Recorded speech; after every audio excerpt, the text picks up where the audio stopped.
This is the worst thing that could happen when you're pulling an Airstream. Today we are breaking camp at Lake Powell, and I just want to show you the process of what we do to drive home. We have to cut our trip short because our audio system is currently not working. I've contacted Airstream corporate and still waiting for them to get back to me. My job is the interior, so I make sure the interior is prepared for travel, and my husband does all the exterior stuff like plumbing and hooking up the truck to the Airstream. So from in here, I just want to show you how I prepare the interior for travel.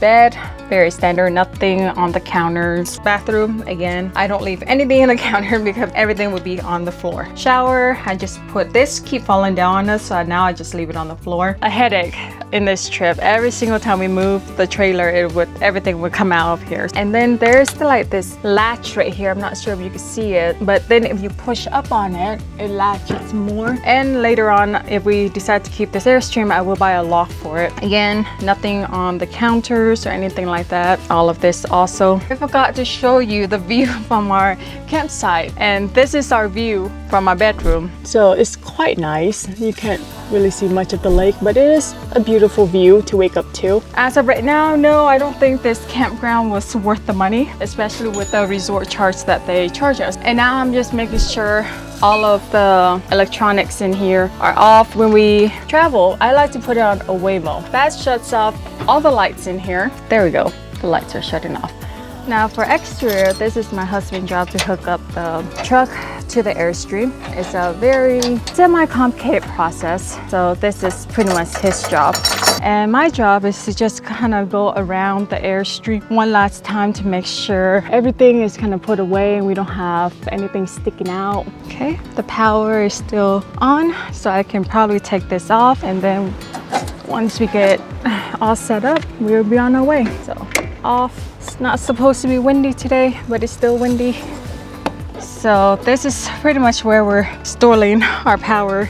Okay, so that's where it's staying for now. No chalk or anything like that, all the powers. So pretty much everything is looking good right now. That right there, chain down there, emergency brake, lights, everything looks good. I forgot to grab the trash. Okay, and the Airstream is ready to travel. So we will say bye to this campground today.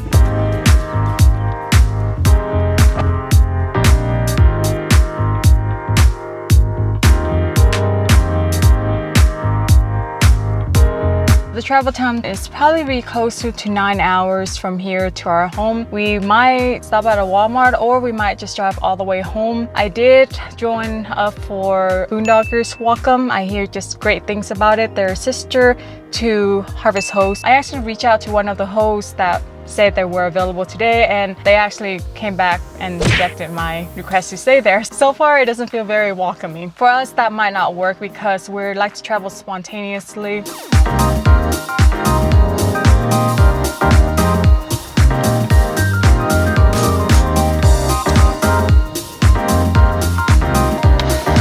This is how we usually start our trip. It's getting a drink. Drink of choice is a Monster, and my husband is a Coke Zero.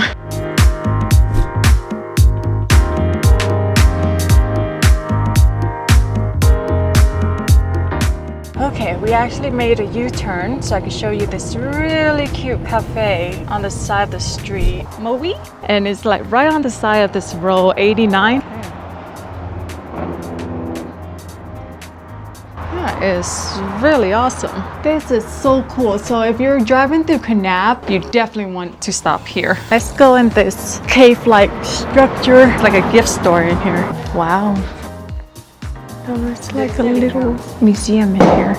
Admission is $7. And then there are cafes over here that you could get a quick drink. So we're trying to kind of slow down on our travel and just kind of explore things like this. Random things that we found in the middle of the road that's worth our time investigating. Chai latte, nice. Chai with almond milk, please. So definitely would recommend this stop if you're anywhere near here, going from Lake Powell back to Salt Lake area. There is a little cave in here. How cool is that? Okay, we're gonna go in. We are inside of a cave. It's a cool little cave here. Is anyone living in here?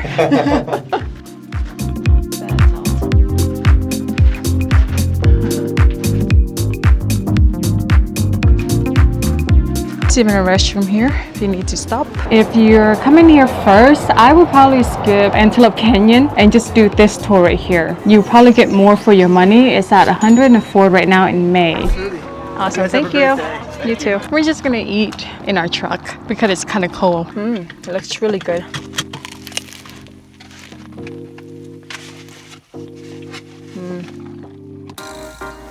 Thank you. Really nice person.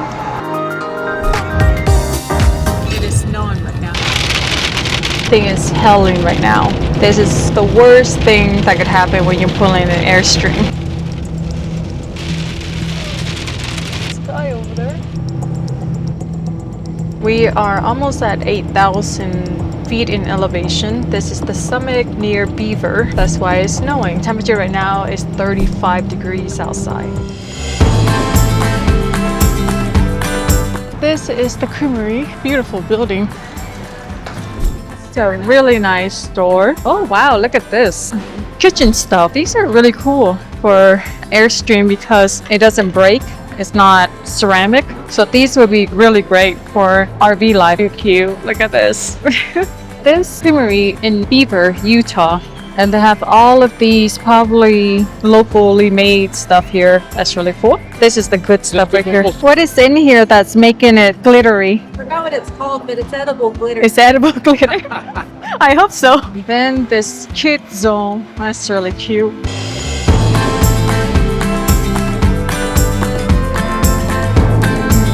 On the road we go again. That is a really cool stop. So if you're in Beaver, Utah, definitely want to stop there for ice cream.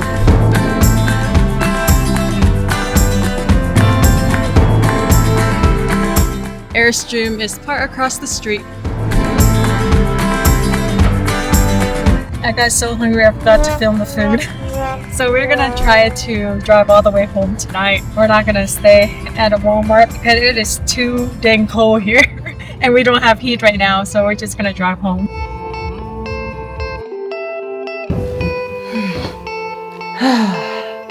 So nice to be home.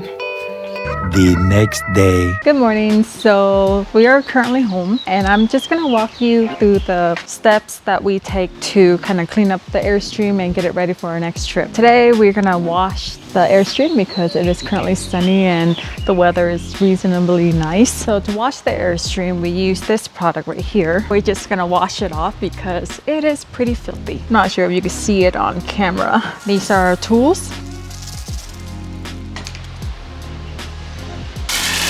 But when we went home yesterday, the Airstream would not turn on and now it's showing 100%. So there is definitely something wrong. The most frustrating thing about this, if it's at 0%, it would not charge even on a sunny day like this. So we're gonna give it one more chance with corporate, so we'll see.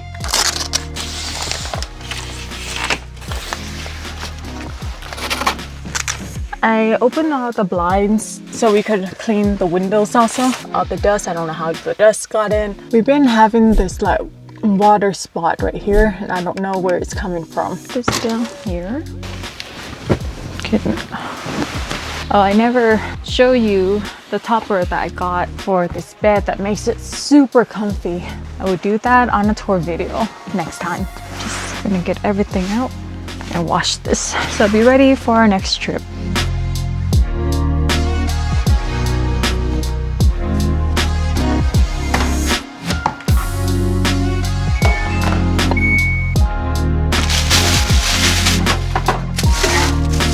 Ooh, this is heavy. Which is empty. Now I'm just gonna wipe it down.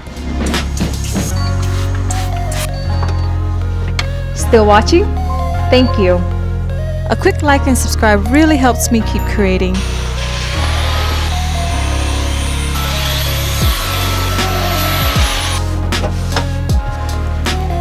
I don't understand what the issue because we have 100% power and then it shuts off again. Now it's going through this loop.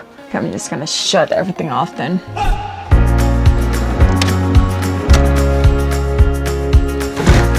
So on every trip, I would like, oh, I wish we had this, I wish we had that. So I kind of make a list of things I want. And then when I get back, all of this things for the next trip. It's here. Things to organize this Airstream to make it a little bit easier for us to travel in and live in. So I will show all of this on the next video. Look how clean the Airstream is. Can't even see the spot anymore. No spots whatsoever. Okay, we're gonna drive to the hangar to put this away because it looks like it's gonna rain. Please don't rain.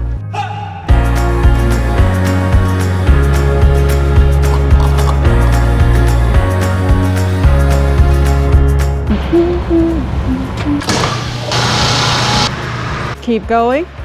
Just go straight back like that. And stop there. And the Airstream is in the hangar. All safe and sound and clean for the next trip. Cool. Keep going. There, that's good. And we're plugging this in. Okay, it's blue light. Okay, come back and check on the power situation in a day or so.